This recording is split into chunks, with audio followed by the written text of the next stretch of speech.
महाराज जी, social media के जरिए ऐसा हम लोगों को जानकारी हुआ है कि आप लोकसभा चुनाव लड़ेंगे, तो आपका मुद्दा क्या रहेगा? किस बेस पर आप चुनाव लड़ेंगे? जनता क्यों आपको वोट देगी?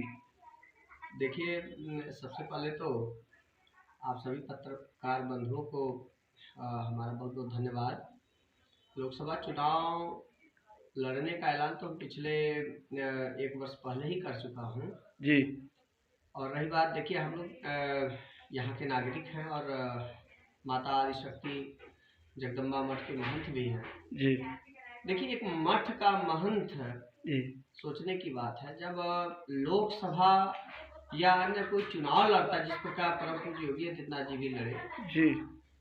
जब राज्य और क्षेत्र की सत्ता, जो राजा होता है, जो सीनियर गद्दी पे बैठता है, जी। जिसको राजा कहते हैं, जी।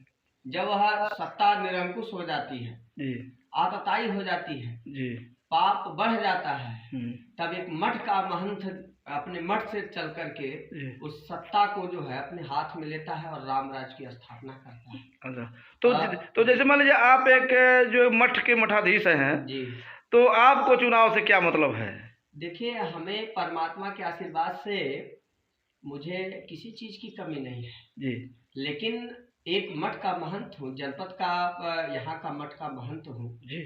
लाखों लाख लोगों का आस्था जुड़ा हुआ है। हाँ। मैं अपने लिए चुनाव नहीं लड़ा, हाँ। मैं अपने महाराजगंज के युवाओं के लिए चुनाव, उनके उज्जवल भविष्य के लिए चुनाव लड़ा हूँ। जी। क्योंकि विगत कई वर्षों से महाराजगंज के युवाओं का जो भविष्य अंधकार में जा रहा है, जी। उन युवाओं के उज्जवल भविष्य के लिए जी। मैं यह चुनाव लड़ रहा हूँ जी। और आजीवन लड़ता रहूंगा। जी। हाँ, ये भी आजीवन लड़ता रहूंगा जब तक इस निरंकुश जो शासन सत्ता पे बैठे उनको उखाड़ नहीं फेंकूंगा, तब तक चुनाव में लड़ूंगा।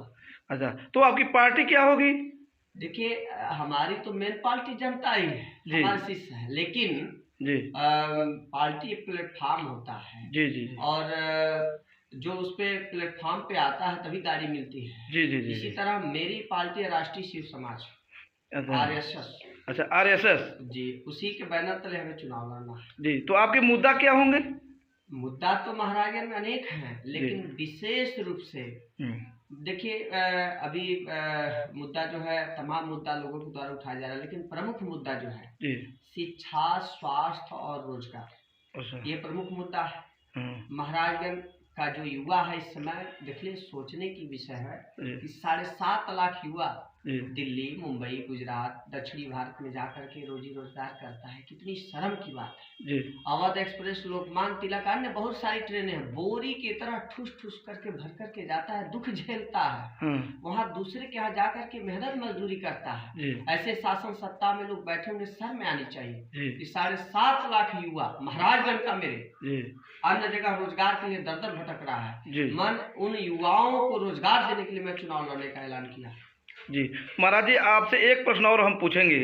आप एक तरफ बात करते हैं कि योगी जी की सरकार है, हम योगी जी के हैं और योगी जी बीजेपी में हैं, और आप फिर दूसरे पार्टी से चुनाव लड़ने का जो है कि वो कर रहे हैं, इसका क्या मतलब है? एक्चुअली क्या होता है, देखिए बीजेपी हमारा हृदय है। बीजेपी के लिए हम एक वोट एक नोट का भी हमने प्रचार किया है, गली गली जाकर। जी। जी। जी। मेरी व्यक्तिगत किसी से वो नहीं है। बीजेपी के जितने भी जनपद के कार्यकर्ता हैं वो सब मेरे भाई हैं और मित्र हैं, उन्हीं के दम पे चुनाव मुझे लड़ना है। जी।